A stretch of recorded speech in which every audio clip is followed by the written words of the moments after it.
गुमराह एपिसोड 268। शराफत अली ने करीब आकर उस जगह हाथ फेरा जहां मेरा हाथ रखा हुआ था।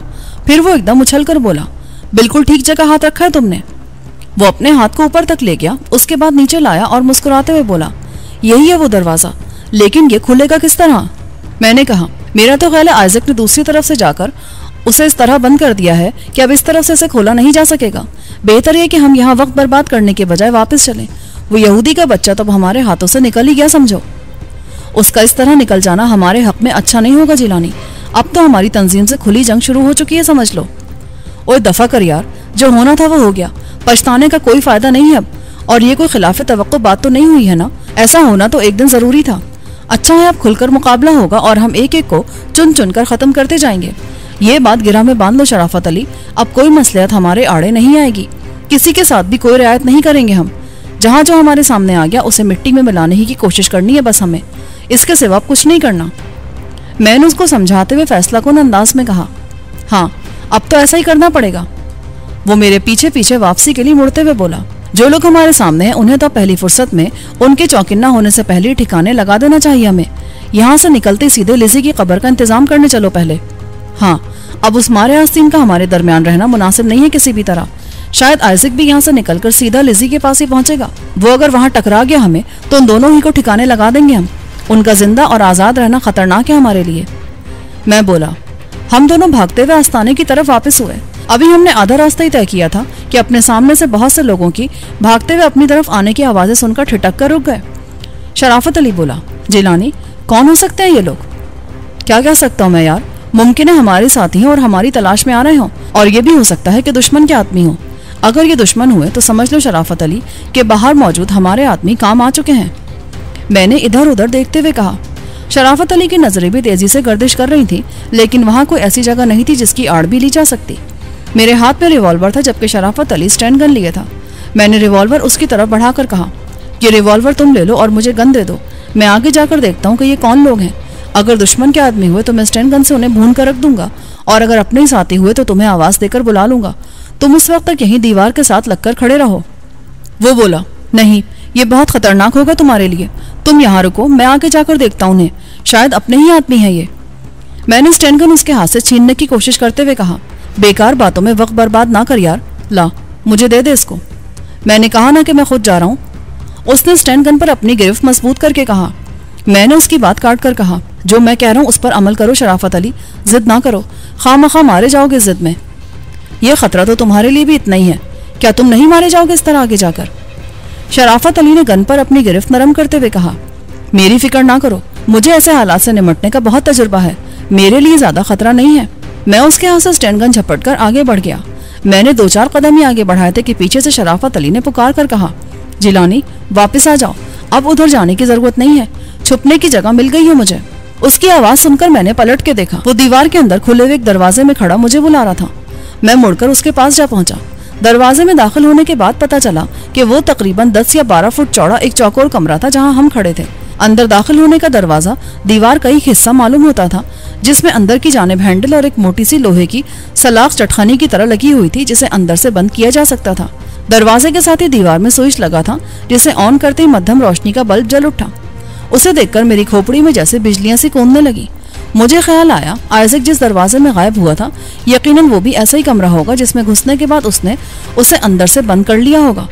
शराफत अली ने दरवाजा बंद करके अंदर वो मोटी और मजबूत चटखानी चढ़ाकर कहा, इस कमरे को मैंने देखकर अंदाजा किया है कि सुरंग में दोनों तरफ की दीवारों के पीछे ऐसे बेशुमार कमरे बने हुए हैं। आइजक ने भी जब तुम्हें अपने सर पर पहुंचते देखा तो वह ऐसे ही कमरे में घुसकर रूपोश हो गया था, क्योंकि इस जगह सुरंग खत्म नहीं हुई है। हमारे वापस आने के बाद वो कमरे से निकलकर सुरंग के दहाने की तरफ गया होगा। इसका मतलब हम धोखा खा गए उससे। हाँ यार, जिस कौम के लोगों से साबिका पड़ा है हमें, मक्कारी और अय्यारी में हम उनका मुकाबला तो कर ही नहीं सकते। मगर तुमने अचानक इस कमरे का पता कैसे चला लिया? बाहर तो शुबा भी नहीं होता कि यहाँ कोई ऐसा कमरा भी मौजूद है। बस ये कुदरत की तरफ से हमारे लिए इमदादी समझ लो तुम। तुम्हारे आगे बढ़ने के बाद मैं जहाँ खड़ा था उसी जगह दीवार से टिक गया। मेरे टेक लगाते ही दीवार अंदर दबने लगी। मैंने चौंक कर दोनों हाथों से उस पर दबाव डाला तो दरवाजा अंदर की तरफ खुलता चला गया। मैंने तुम्हें फौरन आवाज देकर वापस बुला लिया, आओ जरा देखें ये दीवार के साथ बनी हुई अलमारियों में क्या है। उसके कहने पर मैंने उधर देखा जिस तरफ उसने इशारा किया था। वहां दीवार में 4 दरवाजे दिखाई दे रहे थे। मैंने शराफत अली के साथ उस तरफ बढ़ते हुए कहा, जरा होशियारी से आगे बढ़ो, ऐसा ना हो जिन्हें तुम अलमारियों के दरवाजे समझ रहे हो वो किसी ऐसे कमरे के दरवाजे हो जिनके पीछे मौत हमारी ताक लगाए खड़ी हो। वो बोला, नामुमकिन तो कुछ भी नहीं है, लेकिन बज़ाहिर के दरवाजे अलमारियों ही के लगते हैं, फिर भी हमें एहतियात जरूर करना चाहिए। हम दोनों दबे कदमों बहुत ही चौकिन्ना अंदाज में उस तरफ बढ़े। करीब पहुंचकर मैं स्टैंड गन तानकर खड़ा हो गया ताकि कोई खतरा नजर आए तो फौरन उससे निमट सकूं। शराफत ने सामने से हटकर हाथ बढ़ा के दरवाजा झटके से खोल दिया। वो वाकई अलमारी ही थी। उसके 3 खाने थे। ऊपर के 2 खाने छोटे थे जिनमें रखी हुई सेलोफीन की थैलियों में सफेद रंग का पाउडर भरा था, और नीचे का खाना खासा बड़ा था जिसमें एक कतार में 4 स्टैंड गने, 4 राइफलें और कारतूसों की पेटियां धरी थी। शराफत अली ने हाथ बढ़ाकर दरमियानी खाने से एक थैली उठाकर उसका जायजा लेते हुए कहा, ये तो हीरोइन है। मैंने मुस्कुराते हुए कहा, तो और तुम्हें क्या इन अलमारियों से आबे हयात मिलने की तवक्को थी? ये तो करोड़ों रुपए का माल है जीलानी, मालूम होता है अभी 1 आध दिन में ये माल पहुंचा यहाँ होगा। फिलहाल उसे वापस रख दो और अलमारी से एक स्टैंड गन और कुछ फाजिल राउंड्स लेकर हटाओ पीछे। वो लोग मालूम होता है बहुत करीब आ चुके हैं। उनसे निमटने के बाद हम इस तहखाने का पूरी तरह जायजा लेंगे। मैंने जमीन पर बहुत से कदमों की तेज धमक महसूस करके शराफत अली से कहा और मुड़कर दरवाजे की तरफ चल दिया जिससे हम अंदर आए थे। मैंने आहिस्ता से कुंडी हटाकर दरवाजा थोड़ा सा खोला। शराफत ने पीछे से आकर कहा, जिलानी दरवाजा ना खोलना भी, पहले अंदर का बल्ब बुझा दो, वरना अंदर रोशनी देखकर दुश्मन चौंकिन्ना होकर इस तरफ मुतवज्जो हो जाएगा। मैंने जल्दी से दरवाजा बंद कर दिया। शराफत अली 2 स्टैंड गने और उनमें इस्तेमाल होने वाली गोलियां लेकर मेरे साथ आ खड़ा हुआ था। उसने हाथ बढ़ाकर स्विच ऑफ कर दिया तो मैंने दरवाजा दोबारा इतना खोल दिया कि सामने से गुजरने वालों को देखा जा सके। चंद ही सेकंड के बाद मैंने स्टैंड गन ताने 2 तंदुरुस्त और तवाना अशखास को तकरीबन दौड़ते हुए इधर आते देखा। उनके पीछे 6 अफराद और थे। उन सब के कंधों से राइफलें लटक रही थी और हाथों में उन्होंने पिस्तौल पकड़े हुए थे। उनमें से कोई भी हमारा साथी नहीं था। वो दोनों जो स्टैंड गने लिए आगे आगे आ रहे थे यूरोप या अमेरिका के बाशिंदे मालूम होते थे। बकिया 6 में से 4 या तो अमरीकी नीग्रो थे या अफ्रीका के किसी मुल्क से ताल्लुक था उनका। सिर्फ 2 आदमी ऐसे थे जिन्हें पाकिस्तानी कहा जा सकता था। वो सब जैसे ही हमारे करीब पहुंचे मैंने फुर्ती से दरवाजा खोलकर अपनी स्टैंड गन सीधी करके आगे आने वाले दोनों स्टैंड गन बरदारों को निशाना बना डाला। उन्हें शायद इस तरह अचानक किसी कार्रवाई का गुमान तक ना था। गोलियां खाकर वो उछले, गनें उनके हाथों से छूटकर नीचे गिरी और वो दोनों उलटकर पीछे आने वाले अपने साथियों पर जा गिरे। फिर इससे पहले कि बकिया लोग सूरत हाल को समझकर कोई जवाबी कार्रवाई करते, शराफत अली के स्टैंड गन ने भी शोले उगलना शुरू कर दिए। लम्हों में वो 8 जमीन पर पड़े खाक और खून में लौट रहे थे।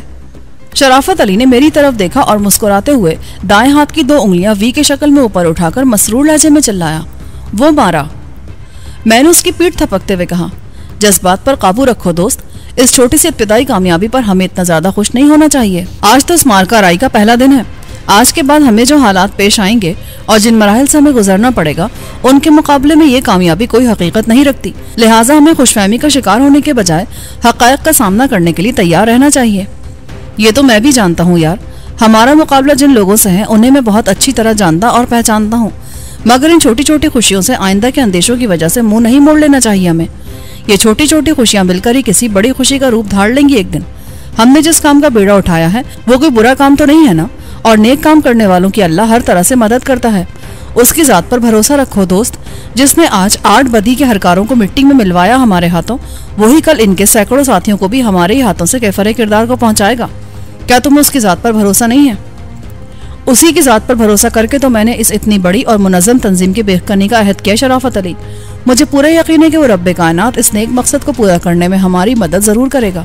चलो आओ अब बाहर चल कर देखें, फिरोज वगैरह हमारे मुंतजर होंगे उधर आस्ताने में। ऐसा ना हो वो हमारी तरफ से मायूस होकर कोई गलती कर बैठे। मगर तुम तो कह रहे थे कि उन लोगों से निमटकर इस तहखाने का अच्छी तरह जायजा लेंगे हम। मेरा ख्याल इस जगह छोटी बड़ी कोठरियों का जाल बिछा हुआ है जहाँ मुख्तलिफ किस्म की खौफनाक तरीन नशावर अशिया का जखीरा कर रखा है इन लोगों ने, जिनके जरिए हमारी नौजवान नस्ल को नाकारा बनाने के साथ हमारे मुल्क की दौलत भी समेटकर इसराइल ले जाएंगे और उसको हम पर बालादस्ती हासिल करने पर सर्फ करेंगे। हाँ, मैं जानता हूँ ये आस्ताना और ये जेर ज़मीन लंबी चौड़ी सुरंग इसी मकसद के लिए बनाई गई है।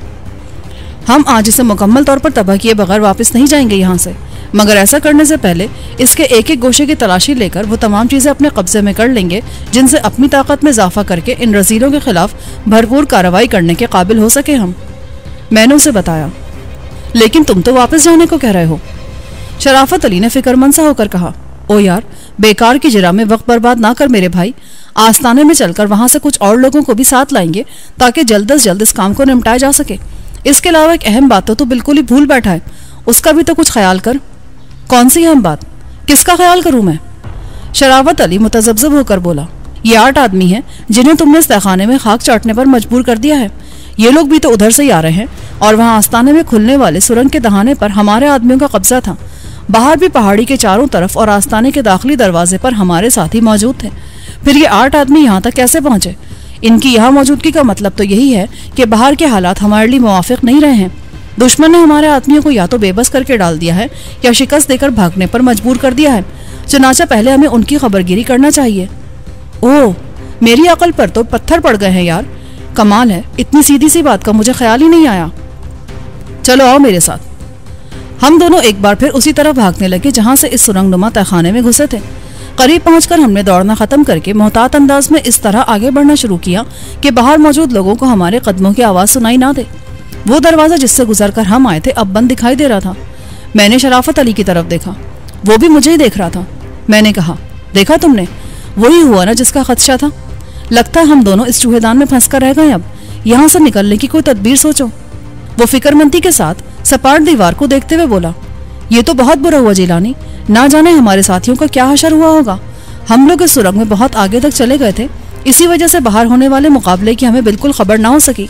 हालांकि उन्होंने सख्त मुकाबले के बाद ही आस्ताने पर दोबारा कब्जा किया होगा। फिरोज वगैरह ने यूं आसानी से तो हथियार नहीं डाले होंगे। हाँ, वो तो हो गया जो कुछ होना था। अब इसका जिक्र छोड़ो और ये सोचो हम जिंदा सलामत यहाँ से कैसे निकले। मैंने कहा। वो कुछ देर सोचकर बोला, जिलानी, एक तरकीब आई है मेरे जहन में, लेकिन उस पर अमल करने के लिए बेहद होशियारी फुर्ती का मुजाहरा करना पड़ेगा हमें। बस यूं समझ लो, जो पहल करने में कामयाब हो गया जीत उसी की होगी। हमें इस मामले में एक सहूलत ये हासिल होगी कि हम पूरी तरह पहले से सोच समझकर इसके लिए तैयार होंगे और दुश्मन को हमारी चाल समझने में कुछ वक्त लगेगा और उस वक्त का सही इस्तेमाल ही हमारी कामयाबी का जामिन होगा। ये लंबी चौड़ी तमहीद ही बांधते रहोगे या कुछ बताओगे भी कि आखिर वो तरकीब है क्या? वही बताने जा रहा हूँ, तुम सुनो तो सब्र के साथ। ये तो जाहिर है कि वो लोग इधर से ही अंदर दाखिल हुए हैं और उनके कुछ साथी अगर बाहर मौजूद हैं तो वो उनकी वापसी के भी मुंतजर होंगे। लिहाजा हम ऊपर दीवार के पास जाकर दीवार पर हल्की हल्की ज़रबे लगाकर उन्हें इस तरफ मुतवज्जो करेंगे। वो यही समझेंगे कि उनके साथी वापस आए और दरवाज़ा खुलवाना चाहते हैं। फिर जैसे ही वो दरवाज़ा खोलकर हमारे सामने आएंगे हम उन्हें बेदरिक भून डालेंगे। तरकीब तो अच्छी है, चलो फिर ऊपर चले हम, और जैसे दीवार को हरकत हो स्टैंड गन तान कर तैयार हो जाना। हमने अपनी अपनी गनें सीधी कर ली और सामने नजरें जमाकर एक एक कदम आगे बढ़ने लगे। चंद कदम चलकर शराफत अली बोला, हम दोनों का एक साथ दरवाजे की सीध में चलना ठीक नहीं है जिलानी। मेरा ख्याल है हमें यह पुख्ता चढ़ाई छोड़कर दोनों तरफ के जीनों पर होकर चलना चाहिए ताकि दरवाजा खुले तो हम फौरन ही उस तरफ वालों की नजरों में ना आ सके। मैंने उसकी राय से इत्तेफाक किया और हटकर अपनी तरफ वाले जीने की तरफ चला गया। शराफत अली ने दूसरी तरफ जाकर ऊपर चढ़ना शुरू कर दिया। चढ़ते चढ़ते जीने पर पांव धरते मुझे यूं लगा जैसे मेरे कदम डगमगा गए हों। मैंने जल्दी से दूसरा पांव भी उठाकर जीने पर मजबूती से जमा लिया। एक लम्हे के लिए मेरी तवज्जो जीनों की तरफ हुई थी। उसी वक्त शराफत अली ने दबी दबी आवाज में कहा, जिलानी होशियार, दरवाजा खुल रहा ऊपर, उसके पूरी तरह खुलने से पहले ही हमें ऊपर पहुंचना है। मैंने चौंक कर ऊपर देखा। वाकई ऊपर की दीवार 2 हिस्सों में तकसीम होकर आहिस्ता आहिस्ता पीछे हट रही थी। मैंने एकदम जस्त की और 2-2 3-3 सीढ़ियां फलांगता हुआ ऊपर जा पहुंचा। शराफत अली ने भी ऐसा ही किया। हम दोनों साथ साथ ही ऊपर पहुंचे थे। गालिबन उस जीने के नीचे जिस पर मेरे कदम डगमगाए थे कोई ऐसी कारीगरी की गई थी कि उस पर वजन पड़ने से दरवाजा आप ही आप खुल जाता था। ऊपर आकर मैंने दरवाजा पूरा खुलने का इंतजार किए बगैर गर्दन हिलाकर शराफत अली को अंदर घुसने का इशारा किया और तेजी से दरवाजा पार करके स्टैंड गन सीधी कर ली। लेकिन अंदर पहुंचते ही चौककर स्टैंड गन नीचे झुका लेना पड़ी। यहाँ के बारे में हमारे तमाम अंदेशे सारे के सारे खदशात गलत साबित हुए थे। यहाँ फिरोज, अनवर, कमाल और 3 और जवान निहायत इत्मीनान के साथ आइज़क की एक एक चीज का जायजा लेने में मुनहमिक थे। हम अंदर पहुंचे तो उन्होंने चौंक कर हमें देखा। फिरोज जल्दी से हमारी तरफ बढ़ते हुए बोला, आ गए तुम? कहाँ है वो बहरूपिया यहूदी? क्या वो फरार होने में कामयाब हो गया है? हाँ, वो हमें धोखा देकर निकल भाग गए। लेकिन यहाँ तो सब खैरियत है ना? कोई गड़बड़ तो नहीं हुई? नहीं तो यहाँ है ही कौन इस वक्त जो कुछ गड़बड़ करेगा? 2 आदमी बाहर बंधे पड़े हैं। 2 को ठंडा कर दिया है हमने और एक को उधर पहले कमरे में ठिकाने लगा दिया था। उसके बाद तो और कोई दिखाई नहीं दिया हमें। फिरोज बोला, उस कमरे में 2 लाशें पड़ी थी जो उन लोगों की थी जिन्हें मैंने आइज़क के साथ बैठे देखा था। उनके साथ वाला तीसरा शख्स मुझे कहीं दिखाई नहीं दे रहा था। मैंने फिरोज से कहा, मगर यहाँ तो आइज़क के साथ 3 आदमी थे, वो तीसरा कहाँ चला गया? वो तो यार बहुत ही बुज़दिल निकला। ना जाने ऐसे कम हिम्मत शख्स को उन लोगों ने अपने साथ क्यों रखा था। हमने जैसे ही स्टैंड गन सीधी की, वो थर थर कांपता मेरे कदमों में गिरकर जहाँ बख्शी की इल्तिजा करने लगा। हमने उसे मारने के बजाय हाथ पैर बांधकर बाहर डाल दिया है। मेरा ख्याल है उससे हमें काफ़ी मालूमात हासिल हो सकेंगी। ज़रा सी सख्ती करके उसे जुबान खोलने पर मजबूर किया जा सकता है। बाहर की क्या पोजीशन है? उधर तो किसी मुकाबले की नौबत नहीं आई। मैंने पूछा। अभी तक तो उधर भी सुकून ही है। मेरा ख्याल है इस वक्त बस यहाँ यही आदमी थे जिन्हें हमने ठिकाने लगा दिया है। तुम्हारा ख्याल गलत है फिरोज। उधर नीचे तहखाने में भी 8 लाशें पड़ी हैं। मुझे हैरत इस बात पर है कि वो 8 आदमी आखिर कहाँ से आए थे। उनसे हमारी वापस आते हुए मुठभेड़ हुई थी। मैं तो समझ रहा था कि वो लोग तुम सबको बेबस करके वहां पहुंचे हैं। शायद वो पहले से वहां मौजूद होंगे। आइजक ने कुछ मुहाफिज तहखाने की कोठरियों में भी छोड़ रखे थे शायद। शराफत अली बोला, हाँ लगता तो ऐसा ही है। ठीक है, आओ हम चलकर देखते हैं वहां और क्या क्या भरा पड़ा है।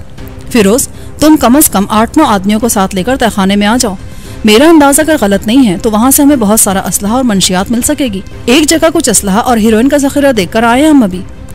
मैंने फिरोज से कहा और शराफत अली का हाथ पकड़कर दोबारा तहखाने में चला गया। शराफत मेरे साथ चलते हुए बोला, अगर वो 8 आदमी उसी तहखाने में मौजूद थे तो अब हमें यूं अंधाधुंध आगे नहीं बढ़ना चाहिए जिलानी। हो सकता है उनके कुछ और साथी भी यहाँ मौजूद हों। हमें इब्तिदा से ही दोनों तरफ की दीवारों का जायजा लेते हुए चलना चाहिए। जो भी कोठरी मिले उसकी मुकम्मल तलाशी लिए बगैर आगे नहीं बढ़ेंगे अब हम। मैं भी यही सोच रहा हूँ यार। हम तो बस किस्मत से बच गए उस वक्त। अगर वो हमारे पीछे आ जाते तो मारे गए थे हम दोनों बेखबरी में। मुझे हैरत है उन्होंने ऐसा किया क्यों नहीं। इतनी देर क्यों की उन्होंने आने में। वो शायद ये समझते रहते कि हमारे अलावा भी और लोग इधर आ रहे हैं। उन्होंने आइजक के पीछे तुम्हें और फिर मुझे देखकर यही समझा होगा कि हमारा पीछा करते हुए कोई उन्हें भी पीछे से निशाना ना बना दे। या फिर असल मामला ही देर से समझ में आया होगा उनको। पहले वो यही समझते रहे होंगे कि आइजक हम दोनों को अपने साथ लेकर जा रहा है। शराफत अली ने जवाब दिया, हाँ यार, और जो कुछ हुआ वो हमारे हक में बेहतर ही हुआ। शायद अभी हमारा वक्त पूरा नहीं हुआ है।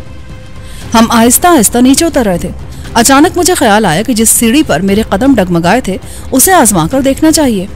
ये ख्याल आते ही मैं फौरन सीढ़ियों पर जा पहुंचा और पलट कर पीछे देखा। दरवाज़ा बंद हो चुका था। हम काफ़ी नीचे आ चुके थे। मैंने शराफत से कहा, शराफत अली यही रुक जाओ, मैं ज़रा उन सीढ़ियों से ऊपर जा रहा हूँ। मेरा अंदाज़ा अगर गलत नहीं है तो उन सीढ़ियों में ऐसा कोई मैकेनिज्म मौजूद है जिसके ज़रिए ऊपर का दरवाज़ा खुलता है।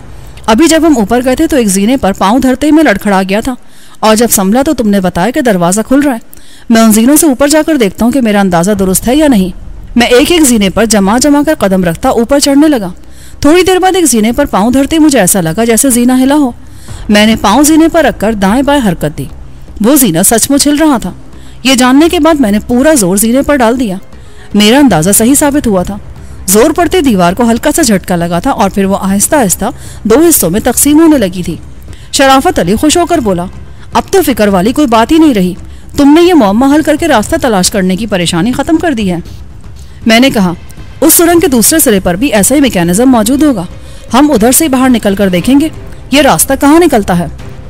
उसी वक्त फिरोज खुले हुए दरवाजे को अबूर करके हमारी तरफ बढ़ने लगा। उसके पीछे और लोग भी थे। वो सब इधर आ गए तो मैं उस जीने से हटकर उन सब के साथ शामिल हो गया। फिर हम सब लोग दोनों तरफ की दीवारों पर हाथ फेरते हुए आगे बढ़ने लगे। सबसे पहला कमरा जो हमें मिला उसमें बेशुमार बोरियां ऊपर से नीचे तक चुनी हुई थी।